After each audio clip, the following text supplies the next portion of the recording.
Okay, we'll check out the leather shader. So let's load the bump map. And then let's choose the leather shader over here. Let's take a look at properties we can edit. There's a scale setting over here, and what that does is it controls the scale of the cells. By increasing it, you make the cells bigger. By decreasing it, make the cells smaller. So we apply it to our object and see what that looks like.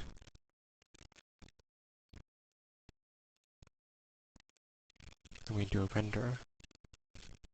As you can see, we have a nice bump map texture on top of it now. Then the next thing we can change is cell amplitude. And what that does controls the amplitude of the cells. So we increase that.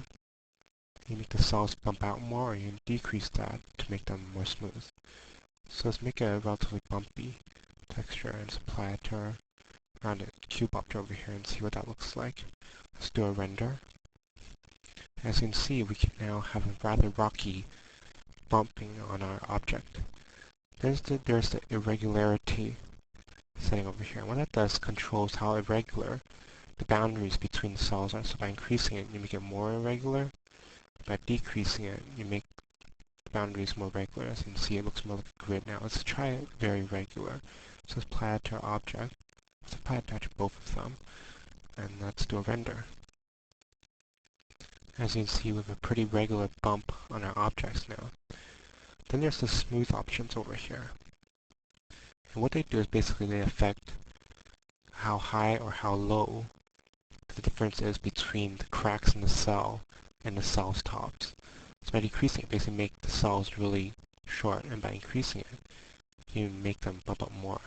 It kind of looks to the cell amplitude over here. And this minimum setting that affects how low the cracks go. So by increasing it, you make the cracks come up a bit more, so it's less obvious, and you decrease that to make the difference between the two much less, like so. So when you apply it to your object, let's do a render. As you can see, the bump has smoothed out a lot. You can also notice over here that there's still some slight noise over the object, and that's because of the secondary texture which is superimposed over the cell texture. And we'll actually cover that in this next part. The rough setting over here has the set base allows us to set the setting for that secondary noise bump on top. So by increasing the amplitude of that, you basically make that secondary bump much more noisier. So let's apply it to a rounded cube over here. Let's do a render to see what that looks like. As you can see, the noise, secondary noise, is much more apparent now. There's also a detail setting for it, and that allows us to make it more turbulent or make it less, like that. So let's see what happens when we apply that to a rounded cube. Let's do a render. As you can see from the render, the detail is much less now. There's also a frequency setting over here, which we can use to change the scale of this secondary noise. So by decreasing it, decrease the scale of the noise, and by increasing it, the scale increases. So adjust that to your liking. Then there's also a curve setting over here, and what that does basically controls the cells and how wavy and how irregular the connections between them are. So what we can do is you increase the amplitude,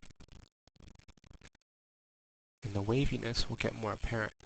So let's apply it to our object to see what that looks like. Let's do a render. As you can see, the amplitude is now much higher.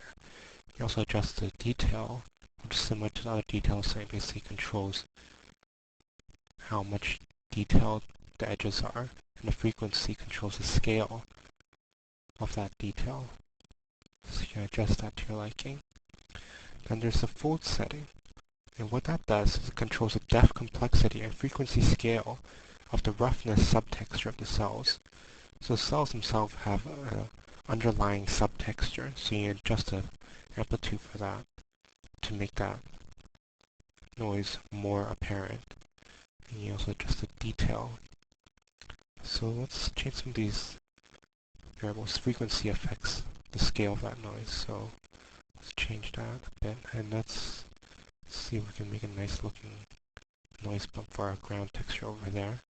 Let's apply it to object. Let's do a render. And there we go. As you can see, with all the various parameters we can edit for the leather shader, you can quickly and easily generate many different kinds of noise patterns for your objects.